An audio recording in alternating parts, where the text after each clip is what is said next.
Hi hello నమస్తే welcome to social post TV. నేను మీ యాంకర్ పప్పు. ఈ రోజు మనతో స్పెషల్ గెస్ట్ ఉన్నారండి. ఆ గెస్ట్ ఎవరు కాదు, పొలిటికల్ అనాలిస్ట్ శ్రీనివాసరావు గారు ఉన్నారు. కొన్ని ఆసక్తికరమైన ఆంధ్రప్రదేశ్లో జరిగబోయే పొలిటికల్ గురించి కొంచెం మాట్లాడి చర్చించుకుందాం సార్తో. నమస్తే సార్. నమస్కారం అండి. ఎలా ఉన్నారు? ఫైన్. ఒక షాకింగ్ ఏంటంటే మనకు లోకేష్ గారికి షర్మిల గారు గిఫ్ట్ ఇవ్వడం జరిగింది. ఇది కూడా ప్రశాంత్ కిషోర్ గారి టీం ప్లాన్ ఏనా సార్? ఇప్పుడు ప్రశాంత్ కిషోర్ ఇప్పుడు అదే వచ్చింది. రేపు టీడీపీ ఏం చేసినా చంద్రబాబు నాయుడు గారు తల క్రాప్ మార్చాడు అనుకోండి. ఇప్పుడు ఆయన ఒకే క్యారికేచర్ కనపడుతుంది మనకు, గెటప్ ఎన్నాళ్ళ నుంచో. సపోజ్ ఆయన ఏమో డ్రెస్కి రంగు ఏమైనా మార్చాడు అనుకో, ఇదిగా ప్రశాంత్ కిషోర్ చెప్పాడంట. అంటే ఇలాంటివన్నీ చూస్తాం మనం. నేను అనేది ఏంటంటే టీడీపీ వాళ్ళకి అదే బాధపోపం. నేను అనుకోవడం ఏంటంటే నిజంగా వాళ్ళు అచీవ్మెంట్లు ఏమైనా ఉన్నాయనుకోండి, అవన్నీ కూడా వాడికి ఖాతాలో వేస్తారు. ఇప్పుడు ఏం జరిగినా కూడా ఆయనకి ఖాతాలో. ఇప్పుడు షర్మిల గారికి ఒళ్ళు మంట కింద ఉంది వాళ్ళ అన్నయ్య మీద. అన్నయ్యనా షర్మిలకి? అవును, అన్నయ్య మీద ఒళ్ళు మంట. ఇంత కారణం ఏంటంటే ఇందులో రెండు రకాల వాదనలు ఉన్నాయి. ఒకటి, ఈ అధికారంలో వాటా కావాలి నాకు, కష్టపడింది కదా, తను కూడా పాదయాత్ర చేసింది, తను కూడా తిరిగింది, తన వాయిస్ని భరించలేని పరిస్థితి నుంచి వాయిస్ని అందరికీ అలవాటు చేసింది. నిజం, మొదట్లో భరించలేకుండా చాలా ట్రోల్ చేశారు, కానీ ఇవాళ ఆవిడ వాయిస్ చాలా బాగా వినిపిస్తుంది అందరికి. నిజంగానే అది ఎవరికన్నా ఆలోచించుకున్నా. నెక్స్ట్ ఇంకోటి ఏంటంటే వాళ్ళ ఆస్తులు చిరుసగం. ఎన్టీ రామారావు గారు ఏం చెప్పాడు, ఆడపిల్లకి ఆస్తిలో సగభాగం ఉన్నాడు కదా, అలా సగం ఇచ్చేయాలి కదా అని ఆవిడ వాదనలో కరెక్ట్ అనిపిస్తుంది మనకి. కానీ మరి జగన్మోహన్ రెడ్డి గారి వైపు నుంచి ఆలోచించడం లేదు. జగన్మోహన్ రెడ్డి గారి వైపు నుంచి ఆలోచిస్తే ఆయన దొంగతనం చేసినా కష్టపడే కదా చేశారు. ఇప్పుడు విజయసాయి రెడ్డి దొంగ లెక్కలు రాశాడు. దొంగ లెక్కలు రాయటం అంటే అంత ఈజీ ఏం కాదు కదా. ఇక పట్టుపడితే జైల్లో గట్ట పోవాలని వాళ్ళకి తెలుసు. అది ఇప్పుడున్న సిస్టమ్ మీద ఉన్న నమ్మకంతో వాళ్ళు ఆ దొంగతనాలు చేశారు, డాలర్ కంపెనీలు పెట్టారు. అయినా సరే 16 నెలలు జైల్లో ఉన్నాడు కదా, మరి ఇవిడేమీ లేదు కదా. అలాగా అంటే కష్టమైంది. 16 నెలలు జైల్లో ఉన్నాడు, మాటలు పడ్డాడు. అందరూ కూడా 1,00,000 కోట్లు దొబ్బేసేవాడిని, ఇప్పటికి ఇవాళకి కూడా దొంగ నాలాటోడు కూడా లేస్తున్నాం కదా ఈయన అవినీతి పరుడని. మరి ఇలాంటివన్నీ భరిస్తున్నప్పుడు మరి ఈవిడికి ఎందుకు వాటా ఇవ్వాలి అందులో అన్న ఆలోచన అనుకుంది. అధికారం అంటారా, అధికారంలో వాటా ఇవ్వకపోవడం కారణం ఇది జగన్మోహన్ రెడ్డి గారి వైపు నుంచి ఉండదు, ఇది వదిన మరదళ్ళ మధ్య వైరం అంతే. కాబట్టి మనం దీన్ని ఆ వైరాన్ని మనం వేరే రకంగా చూడక్కలేదు. ఆ వదిన మరదల మధ్య ఉన్న వైరం ఏం చేద్దంటే చిలికి గాలి అనవద్ది. అన్నా చెల్లెళ్ళ మధ్య పెద్ద వైరం ఉండదు. ఎప్పుడు వాళ్ళు అనుకున్నా తిట్టుకున్నా చిన్నప్పటి నుంచి గొడవలు ఉంటాయి. అన్న చెల్లెలు ఏం చేస్తాడు, జుట్టు పీకుతాడు. చెల్లి ఏం చేద్దాం, అన్నకి ఏదైనా అట్లా ఎర్రగా కాల్చి అంటిస్తాం, ఇలాంటివన్నీ చేస్తూ ఉంటారు. కానీ అన్నా చెల్లెల ప్రేమ డెఫినెట్గా ఉంటుంది. ఇక్కడ విజయలక్ష్మి ఆవిడ కొంచెం సతమతం అవుతూ ఉంటుంది వీళ్ళిద్దరి మధ్య. రెండు కళ్ళు, ఇప్పుడు ఇద్దరు రెండు కళ్ళు అటువంటి. చంద్రబాబు నాయుడు గారు ఎప్పుడో రెండు కళ్ళు, నాకు ఆంధ్ర తెలంగాణ అంటే ఎగతాళి చేశాడు అందరూ ఉన్నాయి. ఇప్పుడు అందరూ కూడా రెండు కళ్ళు అని చెప్పుకోవాల్సిన పరిస్థితి వచ్చింది ఏంటండి. కాబట్టి ఇద్దరికి కూడా వాళ్ళ వాదనలో న్యాయం ఉంది. షర్మిల గారికి అన్యాయం జరిగిందన్న బాధ వచ్చి ఆ బాధలో ఆవిడ తెలంగాణలో పార్టీ పెట్టుకుని అన్నను వదిలేసి, సరే నువ్వు ఆంధ్రప్రదేశ్లో ఉంటే నాకు అధికారంలో వాటా ఇవ్వట్లేదు, వేరే చోట నాకు వాటా ఇవ్వట్లేదు, ఆస్తుల్లో వాటా ఇవ్వట్లేదు, తెలంగాణ పోయి నా పని నేను చేసుకుంటానని పాదయాత్ర చేసింది, కష్టపడింది. అయినా సరే ఫలితం లేకుండా పోయింది ఆవిడకి చిన్న తప్పటడుగుల వల్ల. ఇక అందరూ కూడా విమర్శించాను, నాలాంటి సహా అందరూ విమర్శించారు. నీ కోపం ఉంటే మీ అన్నయ్య మీద నువ్వు అక్కడే పార్టీ పెట్టి అక్కడే ప్రతీకారం పగ తీర్చుకోవాలి, కానీ నువ్వు ఆ తెలంగాణ వచ్చి ఏమంటావమ్మా అంటే ఆవిడ ఇక్కడ తెలంగాణ వచ్చి నేను తెలంగాణ కోడల్ని ఇలాగ మాట్లాడింది. ఇప్పుడు రాజన్న రాజ్యం తీసుకొస్తాన్నది అదే రాంగ్. రాజన్న రాజ్యం ఎంత బాగా వెలిగిపోతుందో పక్క రాష్ట్రంలో చూస్తాను. మీ పక్కింట్లో పావులు పెంచుతున్నారంటే మరి మీకు ఏమైనా కావాలంటే పావులు అంటే తీసుకుంటారు మీరు? మీ పక్కింట్లో పావులు ఉన్నా కానీ అలాగే ఆంధ్రప్రదేశ్లో అక్కడ అరాచకం జరుగుతుంటే తెలంగాణ వాళ్ళు ఎందుకు ఒప్పుకుంటారు? వద్దురా బాబు, మీ బెడదమా మీ పెట్టమా మీ గోల వదిలిందిరా బాబు అనుకుంటున్నారు వాళ్ళు ఏంటండి. అటువంటిది అలాగే తప్పటడుగు వేసింది ఆవిడ. ఆంధ్రలోనే చేసి ఉంటే ఈ వాటికి ఆ వైసీపీ ఖాళీ అయిపోయి వచ్చేసింది ఆవిడ దగ్గరికి. ఇక్కడ కొంచెం తడబడింది ఆవిడకి ఎవరు సలహా ఇచ్చారో తెలియదు, మొత్తం మీద రాంగ్ లైన్ తీసుకుంది. అంటే కేవలం బెదిరింపుకే అనుకున్నది. ఇప్పుడు ఇక అయినా సరే వాళ్ళ అన్నగారు కరగలేదు, ఈవిడికి ఏమీ డీల్ సెట్ అవ్వలేదు, వాళ్ళ మధ్య పంచాయతీ తెగలేదు. కాబట్టి ఆవిడ ఇంకొక వార్నింగ్ లాంటిదన్నమాట. అంటే ఉప్పు నిప్పులాగా ఉండి ఉత్తర దక్షిణ ధ్రువాలుగా ఉండి అసలు ఈ ఇంటిమే కాక ఇంటిమే వాడకూడదనేటువంటి పరిస్థితుల్లో వాళ్ళకి లోకేష్ గారు నా చంద్రబాబు నాయుడు గారి ఫ్యామిలీ కాబట్టి క్రిస్మస్ గిఫ్ట్ పంపించింది. మీరు 2020 పైగా పుండిమే కారం చల్లినట్టు 2024లో మీకు మంచి జరగాలి, దేవుడు ఆశీస్సులు ఉండాలి, ఇలాంటివి ఏదో చెప్పింది. ఇవన్నీ చూస్తుంటే వాళ్ళకి నిజంగానే ఒళ్ళు మండిపోద్ది. అంటే మొగుడు కొట్టినందుకు కాదు, తోడుకోళ్ళు నవ్వినందుకు కోపం ఎక్కువ బాధ అవుతుంది. అలాగా వాళ్ళ పరిస్థితి అసలే దిగజారిపోయింది. వాళ్ళ భవిష్యత్తు అగమ్యగోచరంగా ఉంది. టీడీపీ శ్రేణులుగా, వైసీపీ శ్రేణులు, వాళ్ళ నాయకులు, వాళ్ళ పరిస్థితి, ఎమ్మెల్యేలు వాళ్ళందరూ దారుణంగా ఉన్న పరిస్థితి.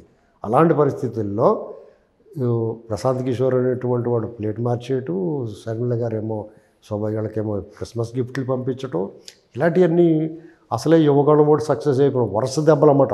ఇవన్నీ రేపు మాపో ఎమ్మెల్యేలు జంపింగ్, మాకు మీరు సీట్ ఇవ్వకపోయినా పర్లేదు, బేషరతుగా వచ్చేస్తున్నాం మీ దగ్గరికి, మీకు అది అండమండి బాబు, మీ దగ్గర మిమ్మల్ని చేర్చుకోండి బాబు అనేటువంటిది టీడీపీ ఆఫీస్ ముందు తొక్కిసలాట జరిగేలాగా ఉంది. ఈ ఎమ్మెల్యేలు అంతా పొలమట వచ్చేసి ఫస్ట్ కమ్ ఫస్ట్ బెనిఫిషియర్ అన్నట్టుగా ఎవరి ముందు వస్తాళ్ళకి పని జరుగుతుందని ఒకరినొకరు చూసుకుంటూ వచ్చేస్తున్నారు. ఇప్పుడు ఇలాంటి పరిస్థితుల్లో డెఫినెట్గా షర్మిల గారు వ్యవహారం అనేటువంటిది జగన్మోహన్ రెడ్డి గారికి తలనొప్పే. ఆవిడని ఇప్పుడు కాంగ్రెస్ ట్యాకిల్ చేస్తే, హ్యాండిల్ చేస్తారు. ఆంధ్రప్రదేశ్కి ఆవిడని పంపించేలా ఉంది. కాంగ్రెస్ వాళ్ళ ప్లాన్ ఎలా ఉంటుందంటే, ఈ పనిలో పని మనం వాళ్ళ క్యాడరే, వాళ్ళ లీడర్స్ ఉన్నారు అక్కడ, వాళ్ళందరూ తిరిగి సరే ఇల్లు ఎలాగే చెడిపోయింది కదా మన ఇంట్లో పోదాం అనుకోవచ్చాడు. అవును, వైసీపీలో ఉన్న వాళ్ళందరూ ఇల్లు అంతా కూలిపోయేలాగా ఉందా, ఎందుకు వచ్చిన కూడా బాబు, అందులో పోదాం అనుకుంటారు. ఇప్పుడు రేపు రాబోయే తెలుగుదేశం తుఫాను, ఆ తుఫానుగా ఉన్నది కూడా పడిపోయేలాగా ఉంది. వీళ్ళు ఏం చేస్తారు, కొంచెం తుఫాన్ షెల్టర్ లాంటిది అన్నమాట కాంగ్రెస్ పార్టీ. ఈ లోపల రేవంత్ రెడ్డి గారితో ఒక విందు జరిగింది ఢిల్లీలో. ఆయన ఎంపీకి రాజీనామా చేసిన తర్వాత ఒక విందు ఏర్పాటు చేస్తే అందులో ప్రముఖంగా కనిపించిన వైసీపీ ఎంపీలు వాళ్ళందరూ కూడా మా ఆస్తులు గీస్తులు అక్కడ ఉన్నాయా బాబు, కొంచెం నువ్వేమో చూస్తారేమో చంద్రబాబు గారు తాలూకు మనిషి అని అర్థమవుతుంది మాకు, మమ్మల్ని ఏం ఇబ్బంది పెట్ట, కావాలంటే నువ్వు ఎలా చెప్తావు అలా చేస్తావు అంటే ఆయన ఏమని ఉంటాడు, అయితే వచ్చేయండి అక్కడ బలోపేతం చేసుకోండి, ఈసారి కాకపోతే మళ్ళీసారి కన్నా పని జరుగుద్ది, ఇక్కడ వైసీపీయా ఏం ఉండే పరిస్థితి కాదు, జైల్లో పోతాడు, పార్టీ చాలా చేతురైపోద్ది, మీరు కనుక మళ్ళీ కాంగ్రెస్ పార్టీలోకి వచ్చి దీన్ని బలోపేతం చేసుకోకపోతే బీజేపీ తిష్ట వేస్తుంది అక్కడ, తెలంగాణలో తిష్ట వేసినట్టు, కాబట్టి మీరు కాంగ్రెస్లోకి వస్తే ఇవాళ కాదు ఇంకోసారి పని జరుగుద్ది అని చెప్పి ఉండొచ్చు. వాళ్ళకు కూడా అది రుచిగానే కనపడదు. ఎవరికి అవకాశం ఉన్నా కానీ టీడీపీలోకి వెళ్ళే వాళ్ళు టీడీపీలో పోతారు, జనసేనలోకి వెళ్ళే వాళ్ళకి వాళ్ళకి ఎంట్రీ దొరికితే కొంచెం క్లీన్ ఇమేజ్ ఉండి ఎవరిని తిట్టి నోరు పారేసుకోకుండా పద్ధతిగా ఉన్న వాళ్ళకి అక్కడ ప్లేస్ దొరికేద్ది. మిగతా వాళ్ళకి నోరు ఇష్టపడి పారేసుకుని వాళ్ళకి కాంగ్రెస్లో కూడా దొరకపోవచ్చు, కానీ కరుడు కట్టిన కాంగ్రెస్ వాళ్ళు ఉంటారు. ఇక్కడ టీడీపీలోకి వెళ్ళలేక, జనసేనలోకి వెళ్ళలేక, బీజేపీలోకి వెళ్ళలేక ఉన్న వాళ్ళు తిరిగి వాళ్ళు స్వగృహ ప్రవేశం చేసుకుని శుభ్రంగా ఒక 5 ఏళ్ల పాటు కృష్ణారామ అనుకుంటూ కూర్చుంటే మళ్ళీ బయటకు వస్తారు. ఇదండి పరిస్థితి. అండ్ చూస్తుంటే మన మాటల్లో వివేక్ గారి మర్డర్ కేసు కూడా వచ్చింది. ఇప్పుడు రాబోయే ఎన్నికల్లో అలాంటి వివేక్ లాగా ఏదైనా మర్డర్ జరగనుందా సార్? ఇంకంత సాహసం చేయడమో అనుకుంటున్నాను నేను.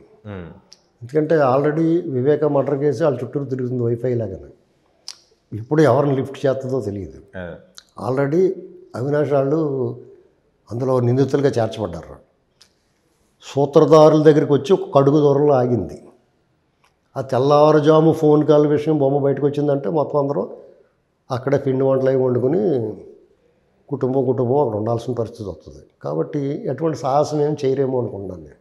ఆ కేసు ఎందుకు సార్ పెండింగ్లో పడ్డది? అసలు కేసు పెండింగ్లో పెట్టిందంటే అంతులేని ధనదాహం, వ్యవస్థల పతనం, నిర్వీర్యం చేశారు. చేతిలో డబ్బుంటే ఏమైనా చేయొచ్చు అనేటువంటి దానికి ఒక కేస్ స్టడీ జగన్మోహన్ రెడ్డి గారు. దాదాపు 10 సంవత్సరాల నుంచి బెయిల్ మీద ఉన్నాడు ఆయన. 5 ఏళ్ల నుంచి కోర్టు కూడా హాజరవ్వట్లేదు. దీన్ని బట్టి మనం ఏం అర్థం చేసుకోవాలండి? వ్యవస్థల పనితీరు అది ఏదన్నా కానివ్వండి.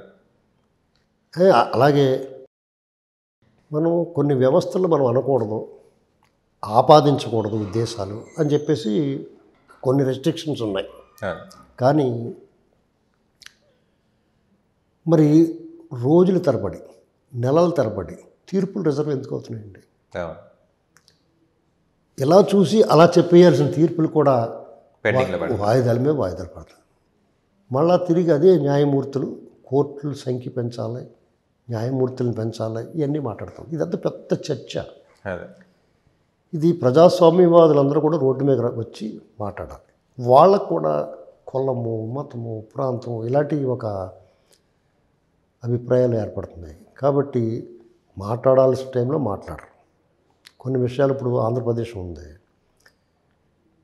ఈ మధ్యకాలంలో ఒక ఐఏఎస్ ఆఫీసర్, ఒక ఐపీఎస్ ఆఫీసర్, అలాగే విశ్రాంతి జడ్జిలు, గతంలో కుల సంఘాల నేతలు వీళ్ళందరూ దిగేసి గుండెలు బాధేసుకుంటా, మీకు సింహాద్రి సినిమాలో లాస్ట్లో ఎన్టీఆర్ వాళ్ళు కేరళలో ఒక నెల ఇలా గుచ్చి చంపేస్తాడు కదా, ఆ టైంలో ఇలా కొట్టేసుకుంటారు, 4 నెలలు పెట్టుకుంది, అలా గరిసేసి చేదో జరిగిపోతుంది ఇక్కడ అని అన్నారు కదా. చంద్రబాబు నాయుడు గారు ప్రభుత్వం ఆఖరి రోజుల్లో ఆఖరి సంవత్సరంలో వీళ్ళందరూ ఏదో కొంపలు మునిగిపోతున్నారు. సరే, వాళ్ళందరూ ఏమైపోయారండి, అక్కడ మచ్చు కూడా కనపడతలేదు. ఇప్పుడు వీళ్ళు ఎక్కడున్నారా అని చూడాల్సి వస్తుంది. పైగా ఈ మధ్యకాలంలో ఒక ఆయన పార్టీ పెట్టాడు. ఆయనకంట జగన్మోహన్ రెడ్డి గారి పరిపాలన వినూత్నంగా ఉందంట, 3 రాజధానులు చాలా మంచి ఆలోచన అంట. ఆయన ఏం చదువుకున్నాడరా, ఎక్కడ ట్రైనింగ్ అయ్యాడు, ఎన్నాళ్ళలో ఆయన ఇంత పెద్ద హోదాలు ఎలా పనిచేసాడు అనిపిస్తుంది. అసలు ఆయన ఈ కేసులు పెట్టినప్పుడు ఆయన చిత్తశుద్ధి మీద అనుమానం అవుతుంది. జగన్మోహన్ రెడ్డి గారిని అరెస్ట్ చేయడు వీరుళ్ళలాగాను, గాలి జనార్దన్ అరెస్ట్ చేయడు వీరుళ్ళలాగాను, మారువేషాల్లో వెళ్ళాడు, ఇదంతా ఒట్టితే అనిపిస్తుంది. ఇప్పుడు వాళ్ళు బతిమాలుకుని మీకు తప్పదండి అరెస్టు, మీరు అందంగా అరెస్ట్ అయిపోతే మీరు ఏదో రకంగా బెయిల్ పెట్టుకుందరు కానీ కొన్నాళ్ళు ఆగి మేము పెద్ద అబ్జెక్ట్ చెయ్యం, వాళ్ళని పలానా ఓడిని మేనేజ్ చేసుకోండి అని ఈయనే దారి చూపించడేమో డౌటు. పైగా జగన్మోహన్ రెడ్డి గారు అరెస్ట్ చేసినప్పుడు కూడా ఓ మనిషిని కూడా అరెస్ట్ చేశాడు. అతని సర్వ సౌకర్యాలు సకల సేవకుడిగా ఉండటానికి, సహాయకుడిగా ఉండటానికి, సునీల్ కుమార్ రెడ్డి అని. అతను ఏం నేరం చేసాడో ఇప్పుడు వరకు చెప్పలా. అతని బెయిల్ ఎందుకు రాలేదో ఎవడో చెప్పలా. బెయిల్ ఎప్పుడు వచ్చిందో ఎవడికి తెలదు. చూసారా, అంటే ముందే అగ్రిమెంట్ చేసుకుని మీరు వచ్చండి సార్, సర్వీస్ సత్యనారాయణ గారు ఆ మధ్యన చూడండి, పోలీసులు ఎలా పట్టుకునేదాకా నిలబడి ఫోటో అయిపోయిన తర్వాత మళ్ళీ రిలాక్స్ అయిపోరు, అలాగే చేసాడు అనుకుంటున్నాను. కాబట్టి మరి ఎవరిని నమ్మాలి? ఎంతో నిజాయితీ పనులు అని పేరు తెచ్చుకున్న అధికారులు, వ్యవస్థలో రాజకీయ నాయకులు, ఒక రకంగా న్యాయస్థానాల్లో కూడా ఇలాంటి వ్యవహారాలు జరుగుతుంటే మరి జడ్జి గారు ఒక వేసేసుకున్నాడు కదా బెయిల్ కేసు ఆరోపణలు వచ్చి. అసలు ఎవరిని నమ్మాలి? ఎట్టిపోతున్నాం మనం దీని అంతటికంటే కూడా. ఈ స్వేచ్ఛావాయువులు పీల్చుకునే స్వేచ్ఛా ప్రియులమైన మన భారతదేశంలో బ్రిటిష్ వాళ్ళ మీద పోరాడింది ఎందుకంటే ఇలాంటి ఈనగాసి నక్కలు పాలు చేయడానికి ఈ స్వతంత్రాన్ని. ఇది చాలా ఆవేదనగా ఉందండి. ఎందుకంటే నువ్వు నీ స్వార్థం చూసుకో, డెఫినెట్గా నీకు ఈ దేశం బోడంత ఇచ్చింది. రాజకీయ నాయకుల కన్నా పదవులు అనిపించి మాజీ మంత్రులు, ముఖ్యమంత్రులు, ఈ విశ్రాంతి అధికారులు, న్యాయమూర్తులు ఎవరైనా సరే ఈ దేశం మీకు బోడంత ఇచ్చింది. నువ్వు అంతకంత ఇవ్వద్దు, కనీసం వాళ్ళు చెడు చేయకుండా ఉండడా బాబు అని చెప్పేసి మా విజ్ఞాపన అంతే. Okay sir, thank you so much. చూశారు కదా ఫ్రెండ్స్, మీకు కనుక మా వీడియో నచ్చిన లైక్ చేయండి, షేర్ చేయండి, కామెంట్ చేయండి, సబ్స్క్రైబ్ చేయండి, ఛానల్ అక్కడ గంట సింబల్ టంగున కొట్టండి. నేను మీ యాంకర్ పప్పు. Bye bye.